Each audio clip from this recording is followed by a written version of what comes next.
തണുത്ത് മരവിച്ചൊരു വെളുപ്പാൻ കാലത്ത് നേരം പരപരാ വെളുക്കുന്നതിന് മുന്നേ നമ്മൾ വീട്ടിലെ പണികൾ തുടങ്ങി കേട്ടോ. രാവിലെ തുടങ്ങിയാൽ മാത്രമേ നമുക്ക് രാത്രി 12 മണിക്കെങ്കിലും അവസാനിപ്പിക്കാൻ വേണ്ടി പറ്റത്തുള്ളൂ. അപ്പോൾ രാവിലെ തന്നെ കണ്ട മഞ്ഞ് മൂടി കിടക്കുവാണ്. അപ്പോൾ വീട് കതക് തുറന്ന പാടെ തന്നെ പിള്ളേരെല്ലാം വലിച്ച് കീറി വൃത്തികേടാക്കി ഇട്ടിട്ടുണ്ട്. അതാരുമല്ല കേട്ടോ, ചിക്കൻ കട സോണിപ്പൊടിയാണ്. അപ്പോൾ ചിക്കൻ കട സോണിപ്പൊടിയാണ് ഇന്നത്തെ ഡ്യൂട്ടി കേട്ടോ. അത് കഴിഞ്ഞ് അവളെ കൂടിനേക്ക് കയറ്റിയിട്ട് വേണം, നമുക്ക് ജോലിയാണ് ഇപ്പോൾ മുന്നിൽ നിൽക്കുന്നത് കേട്ടോ. അടുത്ത സെക്കൻഡ് ഷിഫ്റ്റാണ്.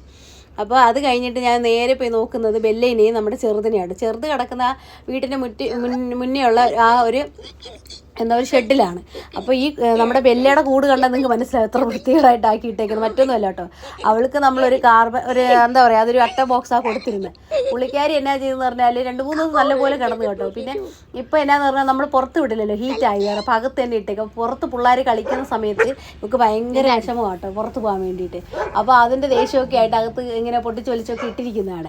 പിന്നെ നമ്മുടെ ചെറുതാണെങ്കിൽ നമ്മൾ രാവിലെ തന്നെ കതക് തുറക്കുന്ന പാടെ തന്നെ വന്ന് നിൽക്കും കേട്ടോ. അവൾ കിടക്കുന്ന ഷെഡിലാണ്. അപ്പോൾ നമ്മളെ സേഫ്റ്റി ഡോർ തുറക്കുമ്പോൾ തന്നെ അവൾ ഓടി വരും കേട്ടോ. അത് കഴിഞ്ഞിട്ടാണ് അവളുടെ പടകളൊക്കെ വരുന്നത്. എന്താന്ന് പറഞ്ഞാൽ ആദ്യം അവൾ വന്ന് നിൽക്കും. ഞാൻ തന്നെയാണോ വരുന്നത് നോക്കട്ടെ. ജോബിനാണെങ്കിൽ നോക്കിയേ ചങ്ങ് പോവും. ഞാൻ വരുവാണെങ്കിൽ ഇവരുടെ ആഹാരത്തിൻ്റെ കാര്യങ്ങളൊക്കെ നടക്കത്തുള്ളൂ. അപ്പോൾ ഞാൻ എന്നാ ചെയ്യുമെന്ന് പറഞ്ഞാൽ വന്ന് ഇവളടുത്ത് കുറേ നേരം സംസാരിക്കട്ടെ. എനിക്ക് ഇവളെ കണ്ടില്ലെങ്കിൽ എനിക്ക് ഉറക്കം വരത്തില്ല, അങ്ങനെ പോലെയാണ്. അപ്പോൾ രാവിലെ ഇവിടുത്തെ വന്ന് കുറച്ച് നേരം സംസാരിച്ചിരുന്നേച്ച് പിന്നെ അവളുടെ എനർജി ഡ്രിങ്ക് എടുക്കാൻ വേണ്ടി പോയതാട്ടോ, അവളുടെ പാലും മുട്ടയും. അപ്പോൾ ആ സമയത്ത് എല്ലാ പടകളും വിളിച്ചുകൊണ്ട് വന്ന് നിൽക്കുവാണ്. ഇവനെ കണ്ടു. ഇവൻ്റെ കാര്യം ഭയങ്കര കഷ്ടമായിരുന്നു കേട്ടോ. മരിച്ച് ഉയർത്തെഴുന്നേറ്റവനെന്നൊക്കെ പറയാം. കെനിയൻ ഡിസ്റ്റംബർ വന്നതാട്ടോ. അവൻ്റെ മുഖം കണ്ടാൽ നിങ്ങൾക്ക് അറിയാം, കണ്ണൊക്കെ ഇവൻ മാന്തി പൊളിച്ച്, അതായത് ഇതിന് ബ്രെയിനല്ലേ അഫക്റ്റ് ആക്കുന്നത്. അപ്പം കൊച്ചിന് എന്തൊക്കെയോ സംഭവിച്ചിട്ടുണ്ടെന്ന് തോന്നുന്നു. അപ്പോൾ ആ സമയത്ത് കൊച്ചാണെങ്കിൽ കണ്ണൊക്കെ മാന്തി പൊളിച്ച ഒരു അവസ്ഥ നിലയിലായിരുന്നു. ഡോക്ടറൊക്കെ വന്ന് 2 ഇഞ്ചക്ഷനെ കൊടുക്കാൻ വേണ്ടി പറ്റിയിട്ടുണ്ട്. 2 പ്രാവശ്യമാണ് അവന് IV ഫ്ലൂയിഡ് കൊടുക്കാൻ വേണ്ടി പറ്റിയത്. 3ാമത് പ്രാവശ്യം കൊടുക്കാണ്ടി വന്നപ്പോൾ നമ്മളെ കടിക്കാൻ വേണ്ടി ഡോക്ടറിൻ്റെ നഖമൊക്കെ കൊണ്ട് കീറി. അത് ഡോക്ടർ പിന്നെ വരില്ല എന്ന് പറഞ്ഞു. പിന്നെ അവരുടെ കഥ എങ്ങനെയാട്ടോ. അപ്പോൾ അവർക്ക് രാവിലെ ബിസ്ക്കറ്റ്സൊക്കെ കൊടുത്ത് അവരെ പറഞ്ഞു വിട്ട്. അത് കഴിഞ്ഞിട്ട് നമ്മുടെ വീട്ടിൻ്റെ മുറ്റത്തുള്ള കാര്യം കേട്ടോ. അതേ നമ്മുടെ ജോലിയാണ് നിൽക്കുന്നത്. നമ്മുടെ വീട്ടിൽ കിടക്കുന്ന ഓരോന്നിനും ഒരു കഥ പറയാനുണ്ട് കേട്ടോ. അത്രയും വലിയൊരു സിറ്റുവേഷനിൽ നിന്നൊക്കെ നമ്മൾ റെസ്ക്യൂ ചെയ്ത് കൊണ്ടുവന്ന കേട്ടോ. ഇതിൻ്റെ കൂടെ 2 പേരുണ്ടായിരുന്നു, ഇതിൻ്റെ സിസ്റ്ററും കേട്ടോ. 2 പേർക്കും കൂടി ആരോ വിഷം വെച്ചിട്ടുണ്ടായിരുന്നു. എന്തോ ഇത് രക്ഷപ്പെട്ടു, അത് പെട്ടു, അത് മരിച്ചു. അങ്ങനെ ഇത് ഒറ്റയ്ക്കായിരുന്നു. പിന്നെ അന്ന് ഒറ്റ കൂടിയാണ് കേട്ടോ എൻ്റെ കൂടെ. അത് കഴിഞ്ഞ് പിന്നെ നമ്മുടെ അകത്ത് കിടക്കുന്ന നമ്മുടെ ചട്ടമ്പികളാണ്. നമ്മൾ 3 ചട്ടമ്പീസ് ഉണ്ടായിരുന്നു. ഒരെണ്ണം മരിച്ചു, ഇപ്പോൾ 2 ഉണ്ട് കേട്ടോ. പുറത്തിറക്കി വിടാൻ പറ്റത്തില്ല, കണ്ടവരെയൊക്കെ പിടിച്ച് കടിക്കും കേട്ടോ. അത് ആൾക്കാരെ അല്ല കേട്ടോ, ഇതിനകത്തുള്ളവരെ തന്നെ. കാര്യം എന്നാന്ന് പറഞ്ഞാൽ ഇവന്മാരാണ് ഇവിടുത്തെ രാജാക്കന്മാർ.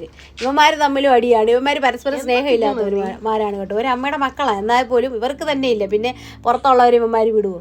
പിന്നെ ഏറ്റവും സന്തോഷമായിട്ട് കാണുന്നത് ഇവറ്റകളെയാണ് കേട്ടോ. ഇവിടെ ഞങ്ങളുടെ വീട്ടിൻ്റെ രാജകുമാരികളാണ്. അപ്പോൾ ഇവരെന്ന് പറയുമ്പോൾ ഇവിടെ തന്നെയുള്ളതാട്ടോ. അത് കാരണം എന്താണെന്ന് പറഞ്ഞാൽ ഇവിടെ ഞങ്ങളുടെ വീട്ടിലുള്ളതല്ല, പല സ്ഥലത്ത് നിന്ന് റെസ്ക്യൂ ചെയ്ത് കൊണ്ടുവന്നതാണ്. പെണ്ണുങ്ങളാണ് കൂടുതൽ. അപ്പോൾ ചെറുതിലേ കൊണ്ടുവന്ന കാരണം ഇവളുമാരെ അങ്ങ് അഡ്ജസ്റ്റ് ചെയ്ത് എടുപ്പിച്ചു. എന്നാലും ചില സമയത്ത് അടിയായിരിക്കും കേട്ടോ. അത് ബെഡിൽ കിടക്കുന്നതാണ്. ഇത് ഇവർക്കുള്ള ബെഡാണ് കേട്ടോ. നമ്മളിവിടെയുള്ള സമയത്ത് നമ്മൾ ബെഡ് വിരിച്ചു കൊടുക്കും. അപ്പോൾ ഞങ്ങൾ കിടക്കുന്നത് അകത്താണ് കേട്ടോ. അപ്പോൾ ഞാൻ എണീക്കുമ്പോൾ തന്നെ ജോബിനും കൂടി എണീറ്റിട്ട് അവൻ മുന്നിൽ ഇവരുടെ കൂടെ പോയി കുറച്ച് നേരം സമയം സ്പെൻഡ് ചെയ്യും. അപ്പോൾ പിന്നെ എല്ലാം കൂടി കയറി അവൻ്റെ അടുത്ത് കിടക്കും കേട്ടോ. അങ്ങനത്തെ ഉള്ള കാഴ്ചയാണ് കണ്ടുകൊണ്ടിരിക്കുന്നത്. അപ്പോൾ രാവിലെ തന്നെ എല്ലാം പോയി കിടക്കലാണ് കേട്ടോ. നല്ല പോഹമാണ് കാര്യം. എന്താ അറിയാനെ കൊണ്ട് ബെഡ്ഷീറ്റും ബ്ലാങ്കറ്റും ഒക്കെ വെച്ച്. പിന്നെ ഇവരൊരു കാര്യമുണ്ട് കേട്ടോ, നല്ല ക്ലീനായിട്ട് വെച്ചിരിക്കും കേട്ടോ. വൃത്തികേട് അങ്ങനെ ഒന്നും ചെയ്യത്തില്ല. അവരുടെ കയ്യും കാലും അങ്ങനെയാണ് ക്ലീനാക്കി വെച്ചിരിക്കുന്നത്. ഇവർ മുന്നിൽ മാത്രമേ നിൽക്കത്തുള്ളൂ. പിന്നെ നമ്മളുണ്ടെങ്കിൽ ഫുൾ ടൈം അകത്ത് തന്നെയാണ് കേട്ടോ ഇവരുടെ കിടപ്പൊക്കെ. അത് കാരണം എപ്പോഴും നല്ല ക്ലീനായിട്ട് തന്നെ കയ്യും കാലമൊക്കെ ഇരിക്കുന്നത്. മറ്റൊരു കാര്യം എന്നാന്ന് പറഞ്ഞാൽ ഇവർ 12 മണിക്കൊക്കെ ഉറങ്ങുന്ന കാരണം ഇവർ യൂറിനും കാര്യങ്ങളൊക്കെ അപ്പം തന്നെ എല്ലാ പരിപാടിയും ചെയ്തേച്ചാണ് കയറ്റുന്നത്. പിന്നെ എന്തെങ്കിലും മിഡിൽ ഓഫ് ടൈമിൽ അങ്ങനെ എന്തായാലും തോന്നിയാൽ നമ്മളിവിടെ റൂമിൽ വന്ന് വിളിക്കും. അപ്പോൾ നമ്മൾ പുറത്ത് കതക് തുറന്നു കൊടുക്കും, പോയി പരിപാടിയൊക്കെ ചെയ്തേച്ച് വന്ന് പിന്നെയും കിടക്കും കേട്ടോ. അത് കാരണം പിന്നെ പ്രശ്നമില്ല ഇവരെ കൊണ്ട്. അത് കാരണം ഇവരെ നമുക്ക് ഇങ്ങനെ വിശ്വസിച്ച് നമുക്ക് കൂടെ കിടത്താം കേട്ടോ.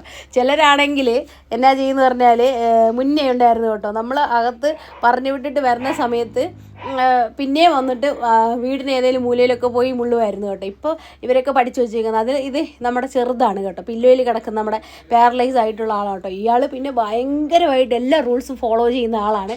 കാര്യം ചെറുത്ത് മുതലേ നമ്മുടെ അടുത്താണ് കിടത്തിയിരുന്നത്.